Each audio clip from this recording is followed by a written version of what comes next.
with the current climate as if this is 9/11 all over again. Many of our young men and women are questioning their identity. The women are taking off their hijabs, the young men, shaving their beards off. So definitely they have an impact in many different ways.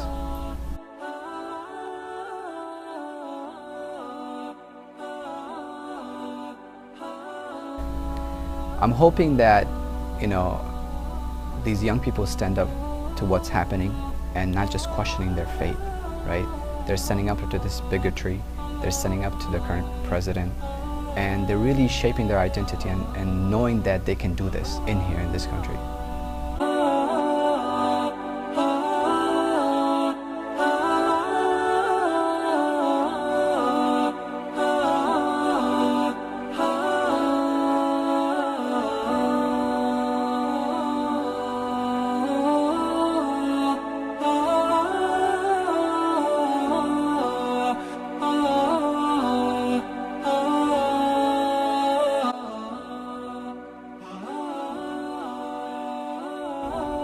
The fundamental issue, as far as I see it, when it comes to how do we respond to racism, bigotry, fear, rather than to shut down, the challenge for us is to open up, to say to people who may have misconceptions about us that we are willing to talk about ourselves, and maybe there's some things about us that you're not so sure about. Well, I have to be able to be willing to step out of my comfort zone and to say to you, I am a Muslim, I'm proud to be a Muslim, not ashamed to be a Muslim. People who do things that don't represent Islam, that has nothing to do with me.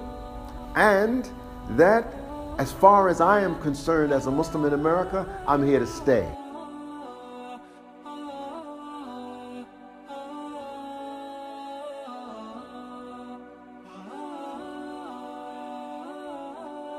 In handling discrimination, there are two types. There's a type that addresses something where it's just something small and petty. You come across someone who's ignorant, you come across someone who says, a slur, or, just says some aggravating words. In those cases, it's just like when the Quran says, when the ignorant address you, you give them salam. You nod your head and you keep it moving, you ignore them. But then there's another type. There's another type where there's an opportunity for you to kind of stop and turn toward them and let them know exactly what they've said and why it's hurtful. And so in those cases, that's an opportunity for you to stop a wrong with your hands, especially if you see someone else being harmed. If you see someone else being discriminated against, stand up for them. My hope in the future is that our Muslim youth of today recognize exactly who they are. They recognize their strength, their power. They recognize that there's power in them working together.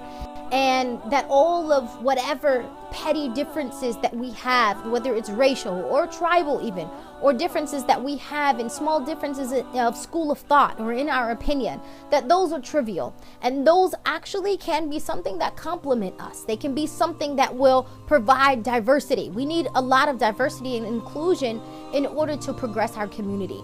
So my view for the future is that we're working together across age lines, right? We have like transgenerational projects that we're working on together, that we're working, men and women working together to solve problems in our society, and that Muslims are standing strong.